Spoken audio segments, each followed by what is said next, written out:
to the deep dive. You know, you guys sent in some really interesting stuff about Catherine Steveley's trilogy, and honestly, this is going to be a wild ride. We're diving deep into these novels, uncovering the characters, the themes, and all those thought-provoking questions. Expert speaker, are you ready to explore the depths of Steveley's world with me? Absolutely. Just looking at the source material, a tapestry of survival, hope, and memory really jumps out at me. I'm more than ready to untangle these threads. Perfect. So the first book throws us right into the deep end with the protagonist, right? Imagine grappling with this huge sense of loss, feeling totally adrift, and on top of that, your environment is going haywire. Right. And it's like, Steve Lee doesn't give you a second to breathe. The protagonist is thrown into this world that's constantly changing. She has to adapt to new places, Yeah. new situations. Yeah, and just emotionally, too. It's a lot. It is. And this constant upheaval makes the protagonist question everything, even her purpose. What I find really fascinating is this underlying tension. It's some external force, demons, or something inherited, something within her that she has to confront. It's like being caught in a riptide, right? You're battling not just the waves, but this inner turmoil that's trying to pull you under.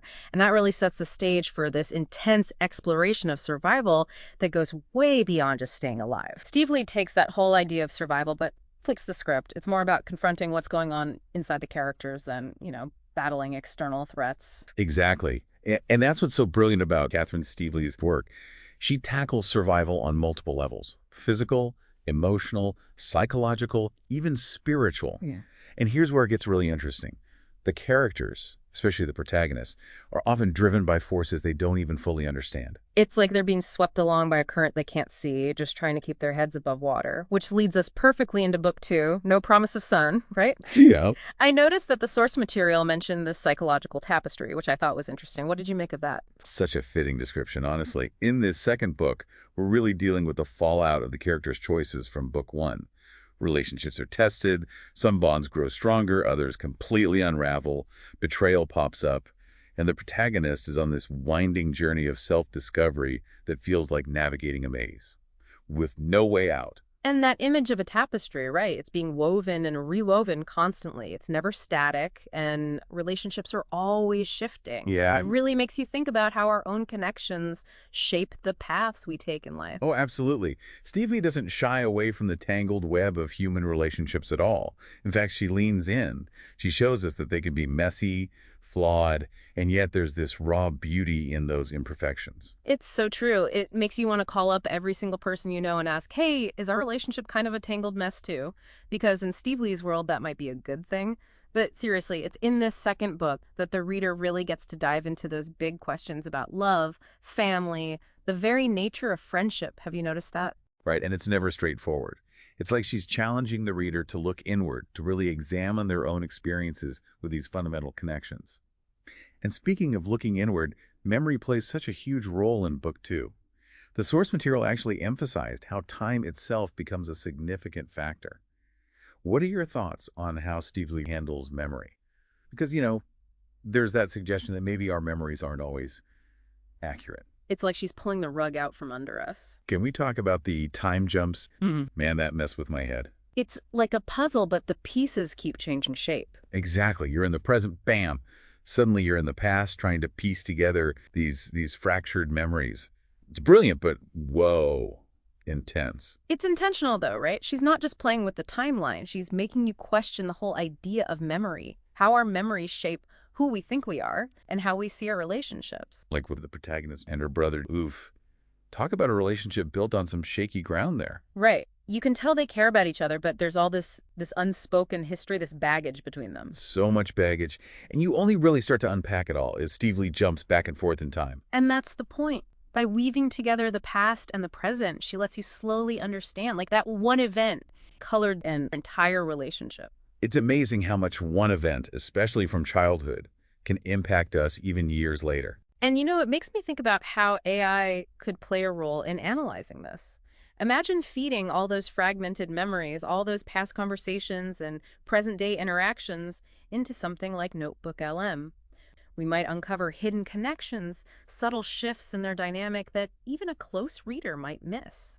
It would be like watching their relationship through a microscope, Mhm. seeing all the tiny cracks that led to the bigger ones, all the misunderstandings. Exactly. And this whole exploration of memory woven through the entire book, it makes you question everything like how much of what we believe is actually true? How much is just our perception? It's kind of terrifying when you think about it, like how much of our own pasts are we rewriting in our heads? We tend to think of our memories as fact, but what if they're more like whispers from the past? Whispers that are open to interpretation. Exactly. And that's where Steve Lee really gets us thinking. She introduces this idea that memory itself can be unreliable. I mean, think about it. Haven't you ever questioned your own memories, even just for a second? It adds this incredible layer of depth to the protagonist's journey.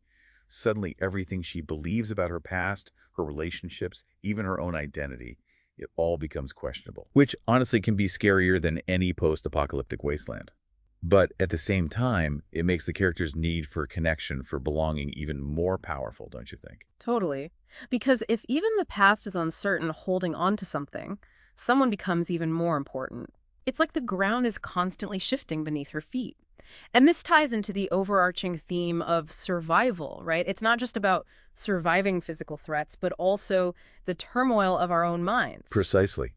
And that leads us to the final book in this whirlwind of a trilogy. This is where Catherine Steveley masterfully ties everything together. And this is where the Sork material really caught my eye. It mentions that the ending of the trilogy, it's not your typical happily ever after situation. It's unexpected. So curious, what did you think about the way Steve Lee wrapped things up? You're right. It's definitely not a fairy tale ending, but it is powerful, incredibly so. Steve Lee doesn't tie everything up neatly with a bow, and I think that's what makes it so compelling. There's this rawness, this authenticity to the ending. You really get the sense that this is how things would actually play out in real life. We've talked a lot about the heavy stuff, the loss, the uncertainty, the whole unreliable memory thing. But even with all that darkness, Steve Lee creates these moments of, I don't know, quiet beauty. It's like she's reminding us that even when everything seems bleak, there's still wonder to be found. It's like finding a wildflower growing through the cracks in a sidewalk. It shouldn't be there, but it's a reminder that beauty can pop up in the most unexpected places. It's not about those big dramatic happy endings, the Yeah, kind of. no fairy tales here. Right. It's about those smaller, quieter victories, those subtle shifts in perspective. The characters don't end up, quote unquote, happy. Not in the traditional sense, anyway. But they find a way to accept things, to accept themselves and the world around them.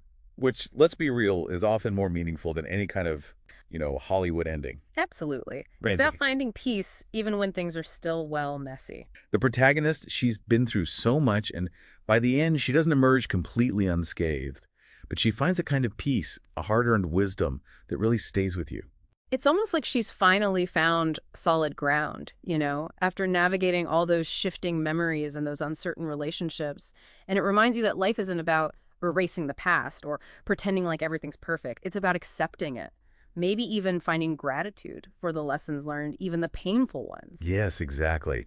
And it's such an important message, especially in today's world, right? I mean, we're constantly being told that happiness is about achieving some picture-perfect ideal. Catherine Steveley, she challenges that notion. She reminds us that real growth, lasting change, it often comes from those messy, uncomfortable experiences, the ones that force us to confront difficult truths, truths about ourselves and the world around us. And I think that's what resonated with me. Even though there's so much darkness, so much uncertainty in this trilogy, I finished the last book feeling strangely hopeful. It's because Steve Lee doesn't shy away from the hard stuff, but she also reminds us that there's still beauty to be found even in the midst of struggle. It's about resilience. Yeah. It's like she's saying, hey, life is tough, things are complicated, but you keep going. You find those moments of joy, those connections that make it all worthwhile. It makes you think about those characters, from that very first book, blindly following those unseen currents. But by the end, they're not just being swept along anymore. They're learning to navigate, to chart their own course through the chaos. That's a great way to put it. And speaking of charting a course, we've got to talk about Steve Lee's writing itself. The source material mentioned her style as poetic yet accessible. What are your thoughts on that? What stood out to you about the way she uses language? It's funny you should say that. I had the exact same thought. I remember underlining that phrase when I was reading through the source material. It's like she captures these incredibly complex emotions and experiences with such beautiful language, almost lyrical, but it never feels pretentious or inaccessible. I found myself getting swept away by the beauty of her words, But at the same time, I was grounded in the reality of the story. Did you find that? Absolutely. It's a rare gift. Being able to balance those things, that poetic sensibility with this ability to connect with such a wide audience. And the way she blends those introspective moments, the character's inner thoughts with the action scenes, it's masterful. One moment you're lost in the protagonist's mind, and the next you're holding your breath as she faces some kind of external threat. It's like experiencing the world through every sense. And it's not just the protagonist either. Steveley uses multiple points of view, right? Yes. So we're experiencing those same events through the eyes of different characters, which adds a whole other layer. Exactly. And I think that's what gives the story so much depth, so much nuance. Because you're not just getting one side, one perspective. You're forced to confront multiple viewpoints. And it makes you question your own assumptions, right? About right and wrong, guilt, innocence, morality. It's like she's saying, hey, there's always more than one way to see the world, more than one story being told. Which brings us to one of the big questions from the source material: hope. In a world where memories can't be trusted, where circumstances are constantly shifting, can hope really endure? What do you think? That's the million-dollar question, isn't it? And it's one that's been pondered for centuries.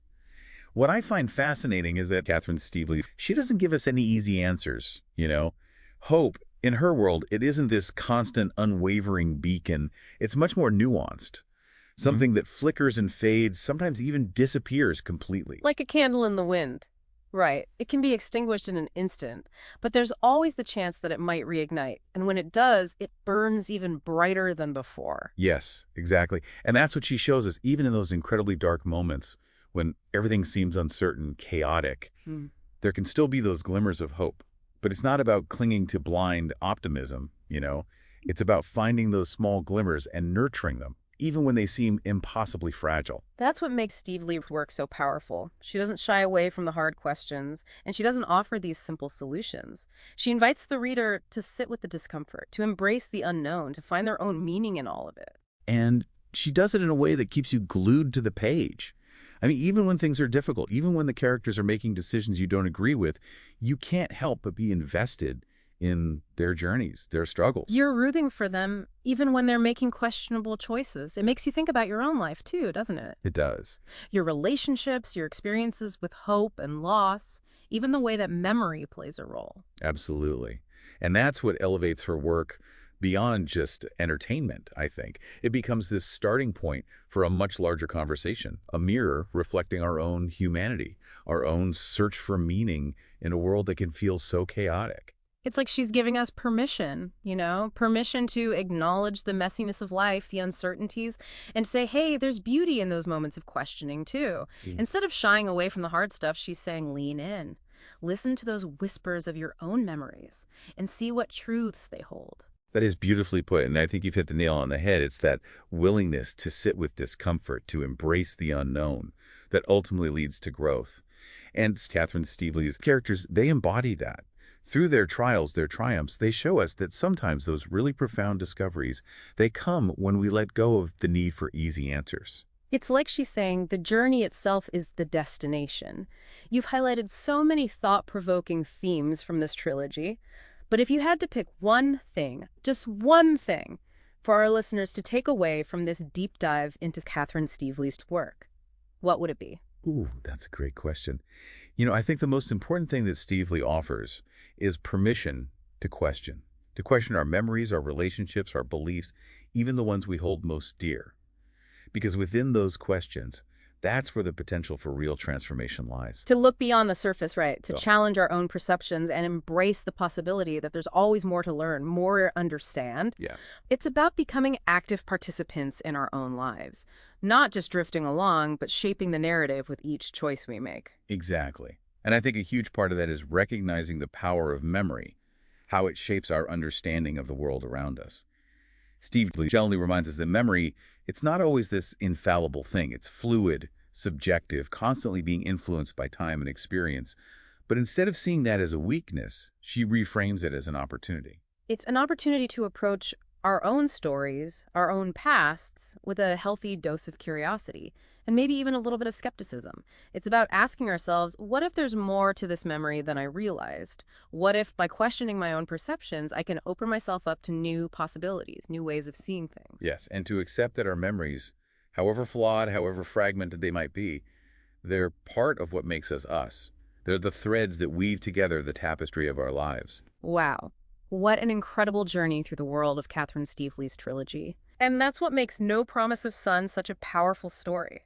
It stays with you. It Yeah. makes you think about your own life, your own relationships, your own search for meaning. It definitely did for me. Yes. So to wrap things up, for anyone listening who loves stories that make you think, that challenge your perceptions, that leave you with more questions than answers, you need to check out this trilogy. It's a wild ride, emotionally intense, thought-provoking, but ultimately, I think, a story of hope. Hope in the face of uncertainty. And hey, if you want to dive even deeper, you could always revisit the series with an AI tool like we talked about, see what other layers you can uncover. Now that's an idea. It's like having your own personal book club, but with AI as your guide. This deep dive has been a whirlwind of emotion, intrigue, and seriously thought-provoking insights. From the shifting landscapes of memory to those complex characters, so flawed, yet so relatable, Steve Lee has given us a lot to think about. She has. And she leaves us with this really interesting question.